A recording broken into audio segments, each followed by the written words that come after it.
20-22 minute मुश्किल से। Okay.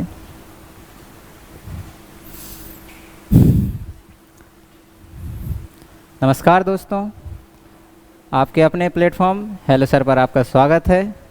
आज हम चर्चा करने वाले हैं एमपीपीएससी के प्रीलिम्स के क्वेश्चन पेपर और सिलेबस यूनिट 2, जिसमें क्या है, भारत का इतिहास। तो आइए हम सीधा चर्चा करते हैं कि क्या है।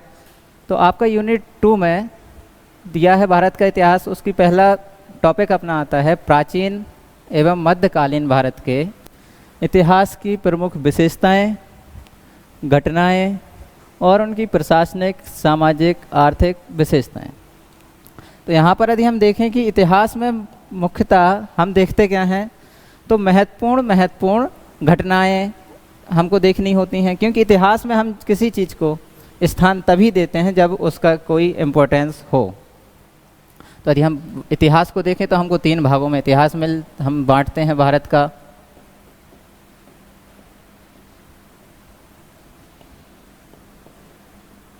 प्राचीन, मध्य और आधुनिक। इसमें हम यदि देखें मोटा मोटा कि जब से मानव का इतिहास शुरू से हम स्टार्ट करते हैं, जैसे कि पाषाण से हम शुरू करते हैं, पाषाण काल से, वहाँ से लेके जब तक हमारा मुस्लिम शासन नहीं शुरू हो जाता वहाँ तक हम प्राचीन को लेते हैं। और उसके बाद हम मध्य, तो मध्य में हम बेसिक पूरा का पूरा हमारा मुस्लिम शासन आ जाता है। जैसे कि हमारा दिल्ली सल्तनत हुई, हमारा मुग़ल वंश हुआ, ये पूरा का पूरा हम। आधुनिक भारत में हम बात करते हैं यूरोपीय, जो हमारे अंग्रेज आगमन, यूरोपियों का जहाँ से आगमन होता है भारत में, वहाँ से हम आधुनिक की करते हैं और हमारा स्वतंत्रता प्राप्ति तक, वहाँ तक हम आधुनिक को लेकर चलते हैं। यदि हम देखें इसमें पूरे चारों टॉपिक में, तो सबसे ज़्यादा वेटेज हमको किस चीज़ का मिलता है, तो वो मिलेगा हमको आधुनिक भारत का। तो जिससे ज़्यादा क्वेश्चन पूछे जाने की संभावनाएं भी होती हैं।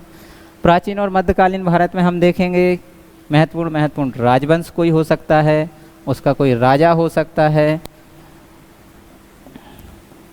राजा हुआ तो उसकी राजधानी होगी, हम राजधानी पे नज़र डालें, उसका कोई कार्य, उनकी व्यवस्था, जो उन्होंने महत्वपूर्ण व्यवस्था, जो किसी ना किसी व्यवस्थाओं पे इम्पैक्ट डालते हैं जब कोई परिवर्तन होता है उस समय में, उसको हम देखते हैं। प्राचीन में यदि हम बात करें तो स्टार्ट करते हैं हड़प्पा,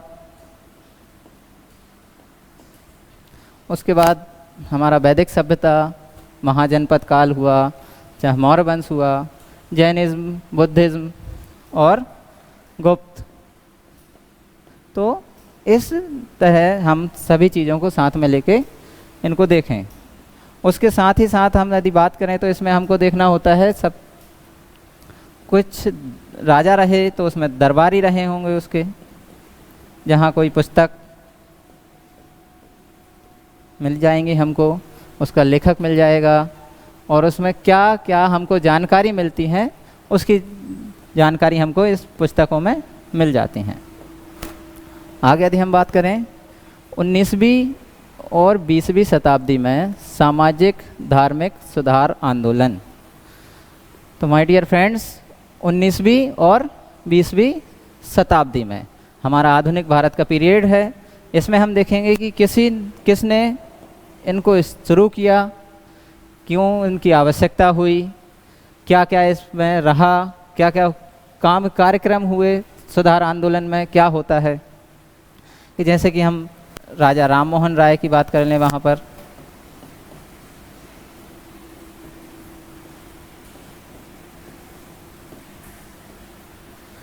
तो राजा राम मोहन राय का योगदान इतिहास में क्या रहा, महत्वपूर्ण हमको इनमें योगदान ही देखना है कि कोई स्थापना इन्होंने की। जैसे कि हम ब्रह्म समाज की बात कर लेते हैं, इसके साथ साथ इनके महत्वपूर्ण कार्य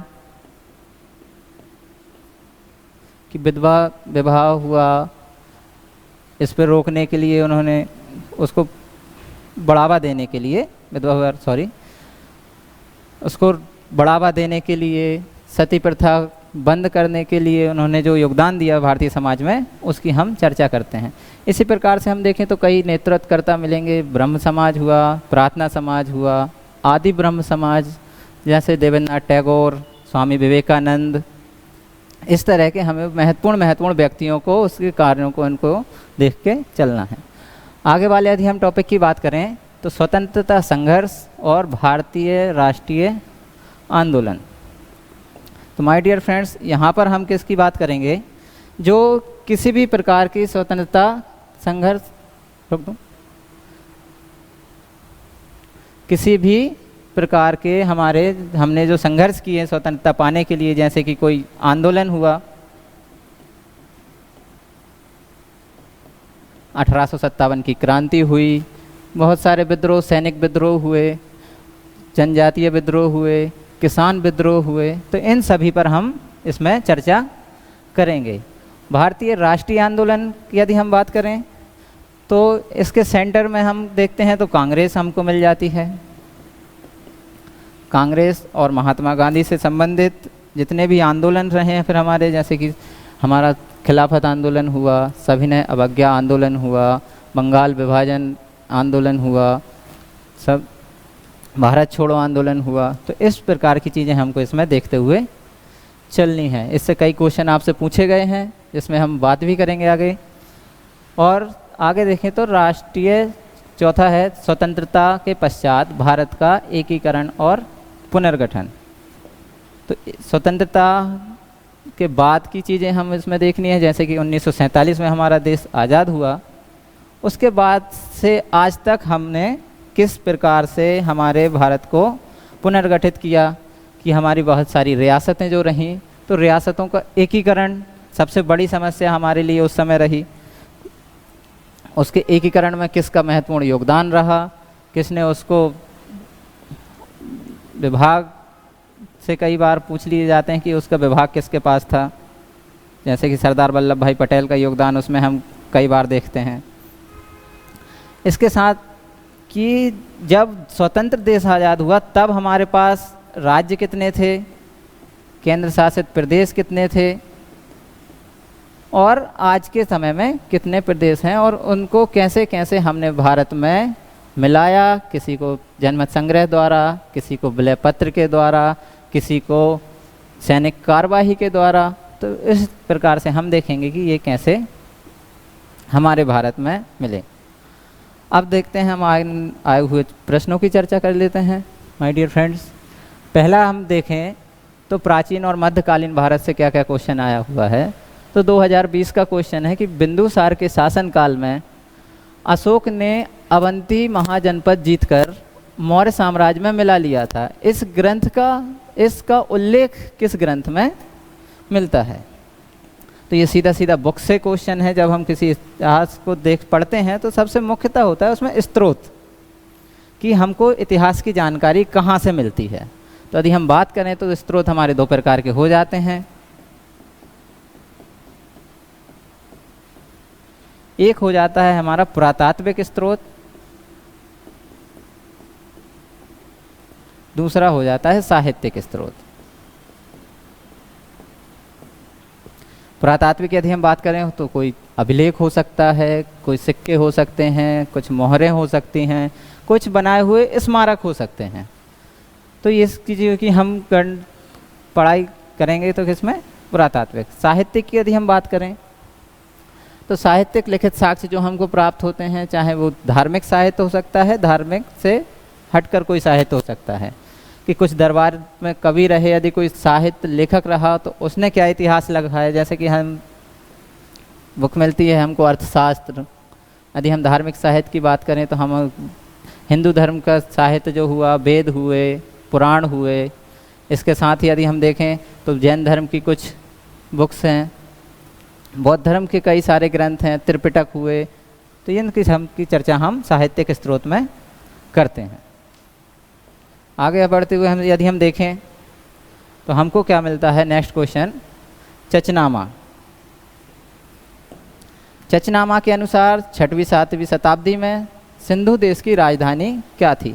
ये भी माय डियर फ्रेंड्स चचनामा एक पुस्तक का नाम है। तो उसमें हमें क्या जानकारी मिलती है कि जो उस समय सिंधु देश था उसकी राजधानी क्या थी, आरोड़। तो ये राजधानी का क्वेश्चन भी हो गया और पुस्तक का क्वेश्चन भी। जैसे कि हम बात करें कि 712 ईस्वी के समय हमारा आक्रमण, हम पर आक्रमण हुआ, मुस्लिम आक्रमण को आक्रांता। सबसे पहले हम किसको देखते हैं, 712 ईस्वी में मोहम्मद बिन कासिम। माय डियर फ्रेंड कौन, मोहम्मद बिन कासिम। यहीं से हम मध्यकालीन की शुरुआत भी मानते हैं, जब से मध्यकालीन इतिहास शुरू देखते हैं। 2021 में यदि हम देखें तो 2021 में पहला क्वेश्चन है कि मुद्रा राक्षस के रचयिता कौन है, वो है कौन, विशाखदत्त। तो ये भी सीधा सीधा साहित्यिक स्रोत से ही क्वेश्चन हमारा आया हुआ है। इसी तरह से और भी रहे तो आगे की बुक से हम कंप्लीट करेंगे। सिंधु सभ्यता के प्राप्त मोहरों से कौन से वृक्ष की आकृति हमको मिलती है। तो माय डियर फ्रेंड्स जब हम जैसे कि बात करते हैं कि शायद कुछ पुरातात्विक स्रोत, तो उस पर हमको आकृति कौन सी मिलती है, पीपल की। इसके बाद यदि हम देखें तो जो हम हमारे सिंधु सभ्यता में महत्वपूर्ण स्थल रहे उनको हम देख सकते हैं। उनमें हमको क्या क्या साक्ष्य प्राप्त हुए वो हम देख सकते हैं। जैसे कि हमको यदि मोहरें भी मिली हैं तो कहाँ से मिली हैं, किस प्रकार की मोहरें मिली हैं, कहीं बेलनाकार मोहरें हैं कि आयताकार मोहरें हैं। कुछ जैसे कि कांसे की नर्तकी की मूर्ति हम मोहनजोदड़ो से बात करते हैं, लिपस्टिक के साक्ष्य हम लोथल से बात करते हैं, कालीबंगा से हमको जुते हुए खेत के साक्ष्य मिल जाते हैं। तो इस प्रकार हम साक्ष्य को चर्चाएं भी इसमें करेंगे और आगे भी और पूछी भी जा सकती हैं। किसकी प्रशासनीय प्रणाली अद्वितीय विशेषता, स्वायत्ता, ग्राम स्वायत्ता का विकास थी। तो यहाँ पर यदि हम देखें तो कुछ साम्राज्य की, चोल साम्राज्य की व्यवस्था। तो माय डियर फ्रेंड्स ये दक्षिण भारत में जब हम देखें तो यहाँ पर हमको मिलते हैं 3, चोल, चेर, पांड। कौन से राज, चोल, चेर और पांड। तो इसमें सबसे महत्वपूर्ण व्यवस्था हमको दिखती है दक्षिण भारत की, तो वो दिखती है ग्रामीण स्वायत्ता। अभी जैसी हमारी ग्राम पंचायतीय व्यवस्था है उसी प्रकार की शासन विकेंद्रीकरण वाली व्यवस्था। क्योंकि इस ज़माने में यदि हम देखें तो शासन केंद्रीकृत होता था, जिस पर राजा का पूरा एक क्षेत्र अधिकार होता था। लेकिन उस काल में भी चोल साम्राज्य में हमें ग्रामीण स्वायत्ता देखने को मिलती है। इसके साथ ही यदि हम इनकी चर्चा करेंगे संगम काल में, संगम काल में हम इसकी चर्चा करेंगे। आगे यदि हम बढ़ते हैं तो एलोरा एलिफेंटा की स्थल किस काल से संबंधित हैं। तो ये गुफाएं हैं, तो ये भी हमारे पुरातात्विक साक्ष्य में ही मिल जाती हैं हमको कि एलोरा की गुफाएं, एलिफेंटा की गुफाएं। तो ये राष्ट्रकूट वंश से संबंधित।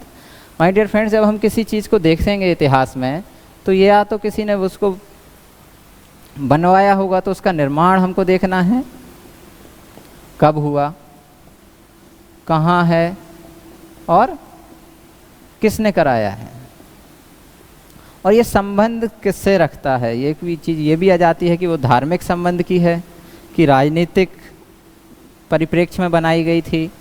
तो ये हम सब चर्चाएं करेंगे। आगे बढ़ते हैं 2022 पर। तो क्वेश्चन है पोथी पढ़ जग मुआ, पंडित भया ना कोई, और 2.5 अक्षर प्रेम का पढ़े सो पंडित होए। ये बचपन से हम कवि दोहा कबीरदास जी का सुनते हुए आ रहे हैं। तो इसी तरह से हम और भी देखेंगे कि कबीरदास जी के कुछ और भी दोहे, किस और भी जो हमारे संत हुए उनके कुछ कथन हो सकते हैं, उनकी कुछ लेखक या उनकी जो कृतियाँ हैं, रचनाएं हैं, हम उन पे भी चर्चा करेंगे। वो भी आपसे इम्पोर्टेंट हैं, कई बार पूछ ली जाती हैं कि गुरु नानक के कुछ हुए, कबीरदास जी की रचनाएं हैं, साखी शबद रमैणी यदि हम बात करें तो इसी प्रकार से हमको रचनाएं उनकी भी देखनी है। आगे हम देखते हैं तो निम्नलिखित किस स्थान पर बौद्ध गुफाएं स्थित नहीं हैं। तो किस स्थान पर नहीं है माय डियर फ्रेंड्स, या यदि हम बात करें तो अजंता और की गुफाएं, अजंता आपको महाराष्ट्र में मिल जाएगा और बाकी गुफाएं आपको धार मध्य प्रदेश में मिल जाएंगी। तो इन दोनों जगहों पे हमको बौद्ध की गुफाएं मिल जाती हैं। सांची की यदि हम बात करें तो बौद्ध स्थल तो है, बौद्ध धर्म से संबंधित स्थल है, लेकिन यहाँ पर हमको गुफाएं नहीं मिलती, यहाँ पर हमको स्तूप मिलता है। सबसे बड़ा स्तूप यदि हम बात करें तो हमारे एमपी में है सांची रायसेन। इसके साथ ये भी देखना चाहिए कि सांची को हमने विश्व धरोहर में शामिल किया है, तो यूनेस्को में इसको कब विश्व धरोहर में शामिल किया है। यदि विश्व धरोहर की बात आती है पर्यटन में हम देखते हैं तो कब कब कितने पर्यटन स्थल हमने विश्व धरोहर में शामिल किए गए, और बलसार में भी नहीं पाई जाती है बौद्ध गुफाएं। आगे हम बात करें तो तहकीके हिंद किताब, फिर एक बुक से रिलेटेड क्वेश्चन है। लेखक पूछा है कि अलबरूनी है, तो मध्यकालीन ये पुस्तक है कि किसके साथ भारत आया। ये क्वेश्चन कई बार पूछा जाता है कि अलबरूनी किसके साथ भारत आया था, तो वो हमको देखना है कि महमूद गजनबी के साथ अलबरूनी भारत आया। इसी तरह से और भी लेखक इतिहासकार इनके साथ रहा करते थे, फिरदौसी हुआ, चाहे उत्बी हुए, तो इनकी हमको रचनाएं देखनी है और इसमें वर्णन क्या मिलता है, किसके बारे में उन्होंने वर्णन किया है। इतिहास में राजनीतिक, सामाजिक, आर्थिक जानकारी हमको भारत की इनसे मिल जाती है। और यदि हम बात करें तो फिर एक मुगलकालीन ग्रंथ मासेरे आलमगिरी, तो इसकी किसकी रचना, साकी मुस्तैद खां की। तो ये भी एक बुक से क्वेश्चन पूछा गया है। मध्यकालीन भारतीय इतिहास में पनही और उपानह का उल्लेख किस संदर्भ में मिलता है, तो किस संदर्भ में मिलता है माय डियर फ्रेंड्स, तो ये हमको मिलता है जूता के संदर्भ में। ठीक है, आगे देखें तो 2022 का क्वेश्चन है कि परंपरा के अनुसार अलवार और नयनार संतों की संख्या क्या थी। तो ये धर्म से रिलेटेड क्वेश्चन है, जैसे कि हमने बात की थी। तो यदि हम 12 संख्या की बात करें तो ये होती है अलवार संतों की, किनकी, अलवार की, और 63 जो है वो नयनार। अब ये हैं क्या, इन पे थोड़ी सी चर्चा हम कर लेते हैं। तो अलवार संत जो हैं वो होते हैं वैष्णव धर्म से रिलेटेड संत।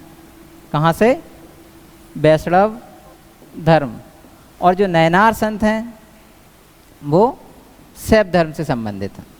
ठीक है, इसके आगे की चर्चा हम और भी करेंगे जब हम इसको बहुत विस्तार से पढ़ेंगे।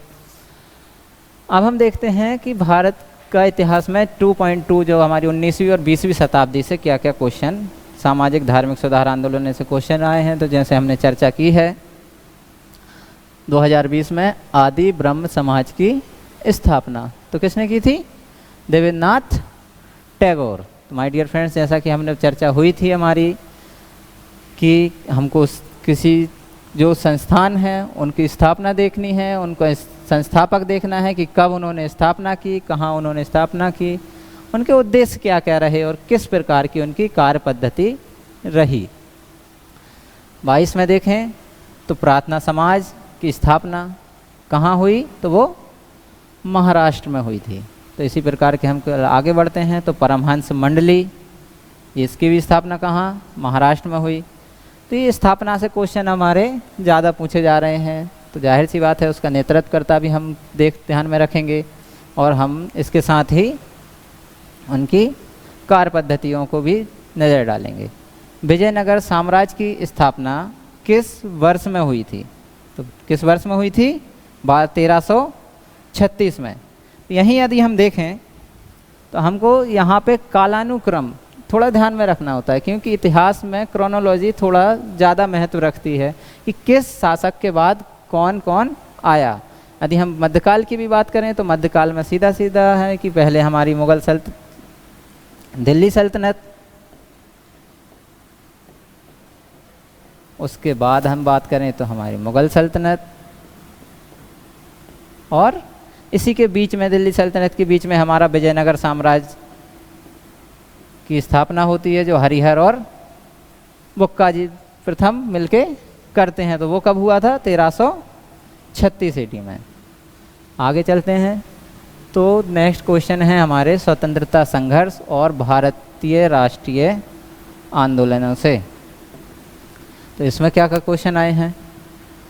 तो 19वीं शताब्दी के मध्य में भारतीय राष्ट्रवाद भ्रूण अवस्था में थी, इस तथ्य को मानने वाले इतिहासकार। तो इस प्रकार के ये कथन से रिलेटेड क्वेश्चन होते हैं। कई जगह कथन पूछे जाते हैं हमसे और कहीं मिलते हैं। जैसे कि हम बात करें तो ये इतिहासकार कौन थे, आर सी मजूमदार और एस एन सेन। तो ये इतिहासकार थे जिन्होंने इस प्रकार के कई कथन आपको मिलेंगे, तो हम उन पर आगे चर्चा भी करेंगे। भारत, नेक्स्ट क्वेश्चन है, भारत की आत्मनिर्भर समाज व्यवस्था का वर्णन करते हुए किसने कहा कि भारत की ग्राम व्यवस्था छोटे छोटे गणतंत्र हैं। तो फिर यही हमारा कथन से रिलेटेड क्वेश्चन, तो वो किसने कहा, चार्ल्स मैटकॉफ ने। इसके बाद आगे हम करें, क्या पूछा गया। तो 2021 में क्वेश्चन है, रणजीत सिंह का संबंध किस मिसल से है। तो किस मिसल से है, तो वो हमारा है शुक्रचकिया मिसल। यदि हम मिसलों की बात करें तो आप देखोगे कि पंजाब साइड इनका जो राज्य रहा, और उस सिख धर्म में आपकी 12 मिसलें मिलती हैं, जिसमें से एक मिसल कौन सी है, शुक्रचकिया। आगे हम देखें तो कांग्रेस का सम्मेलन को शिक्षित भारतीयों का वार्षिक राष्ट्रीय मेला किसने कहा था। ये भी कथन से रिलेटेड क्वेश्चन फिर आ गया है। तो यहाँ पर हमको मुख्यतः कथनों का ज़्यादा रिपीटेशन बार बार दिखता है। तो ये कहा है लाला लाजपत राय ने। तो इस तरह से हम और भी कुछ देख सकते हैं कि क्या किसी और ने भी कांग्रेस के बारे में कुछ कहा है, या राष्ट्रीय आंदोलनों को लेके कुछ कहा है, या आगे हम और भी देखते हैं जैसे क्रिप्स प्रस्ताव के बारे में हम भी कहते हैं, उत्तर दिनांकित चेक वाला कथन हमको मिल जाता है। तो इस प्रकार की हमको आगे कथन देखेंगे। आगे के क्वेश्चन की बात करें, क्या है, तो महात्मा गांधी ने दांडी यात्रा किस आश्रम से प्रारंभ की थी।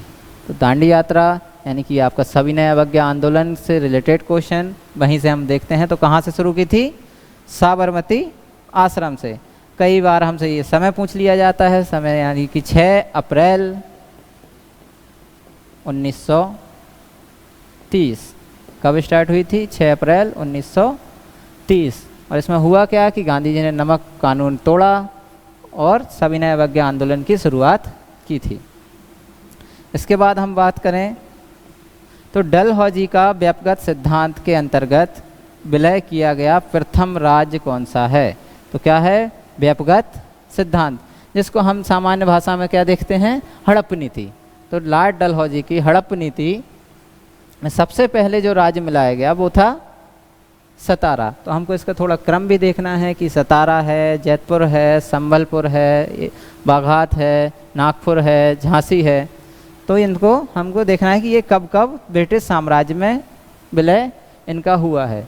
और हड़प नीति क्या थी, तो हड़प नीति पर यदि हम चर्चा करते हैं, हड़प नीति ये सिंपल सा हम इतना समझ लें अभी कि जिस जिस राज्य में उसका वैध उत्तराधिकारी नहीं हुआ करता था, क्योंकि पहले भारत में ऐसा हुआ करता था कि हमको गोद लेने की प्रथा चालू थी। तो जिस जिस भी राजा का कोई संतान ना हो तो हम गोद लिया करते थे। लेकिन यहाँ पर डलहौजी ने उस पर रोक लगा दी थी।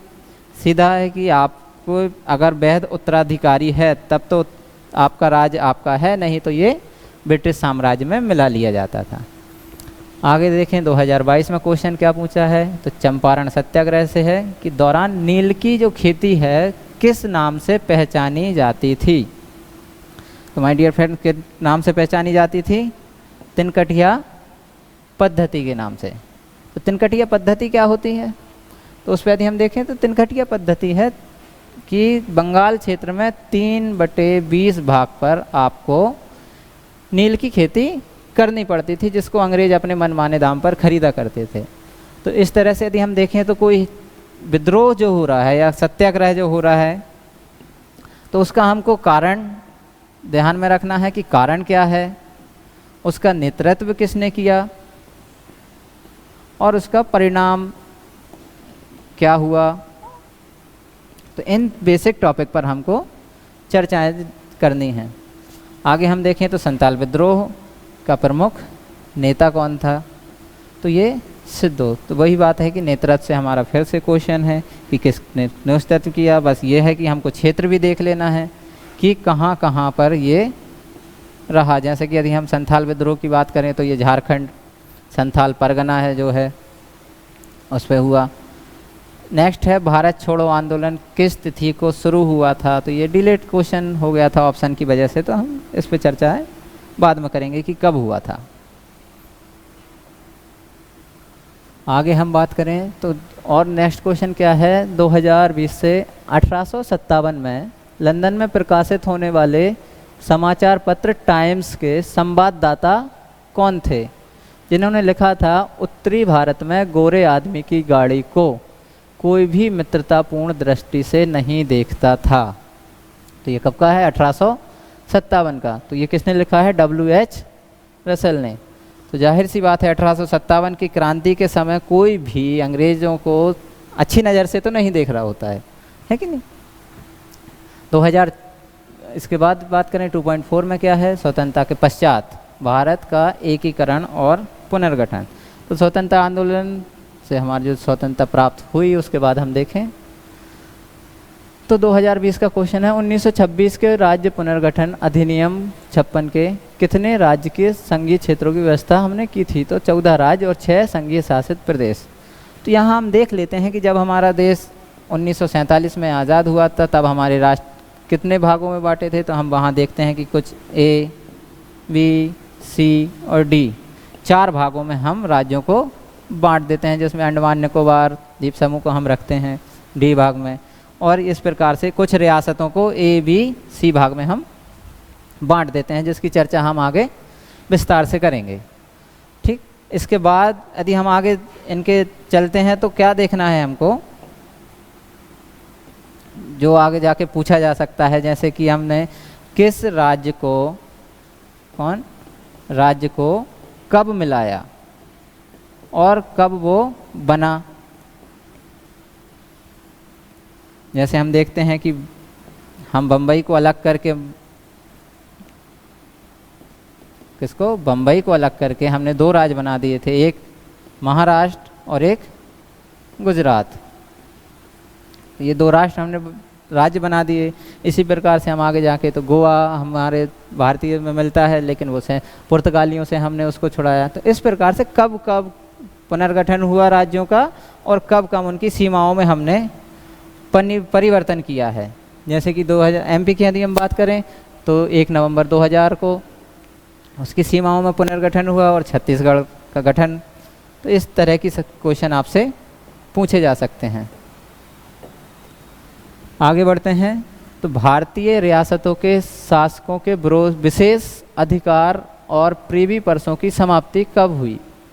ये 1971 में। ये प्रीवी पर्स क्या होते हैं कि भारतीय स्वतंत्रता के बाद जब रियासतों को मिलाने की जिम्मेदारी सरदार वल्लभ भाई पटेल को दी गई, तब कई सारे रियासतदार ऐसे थे जो अपनी रियासत नहीं छोड़ना चाहते थे, भारत में शामिल नहीं होना चाहते थे। तो साम दाम दंड भेद की नीति जैसे भी करके उनको मनाया गया। तो उस समय इनको एक प्रकार का एक स्पेशल ट्रीटमेंट हरजाना टाइप हमको देना होता था। तो वो उसको हम क्या बोलते थे, प्रीवी पर्स, तो जो जाके 1971 में ख़त्म कर दिया गया। आगे देखते हैं और क्वेश्चन क्या है, 2021 में पूछा गया क्वेश्चन कि राष्ट्रीय अंतरिम सरकार में रियासतों का विभाग किसे दिया गया था। तो किसे दिया गया था, सरदार वल्लभ भाई पटेल को। तो इस तरह के क्वेश्चन हमसे कई बार पूछे जाते हैं। सरदार वल्लभ भाई पटेल का योगदान उसमें रहा, कई तरह से हम देखते हैं। ठीक है, आगे चलें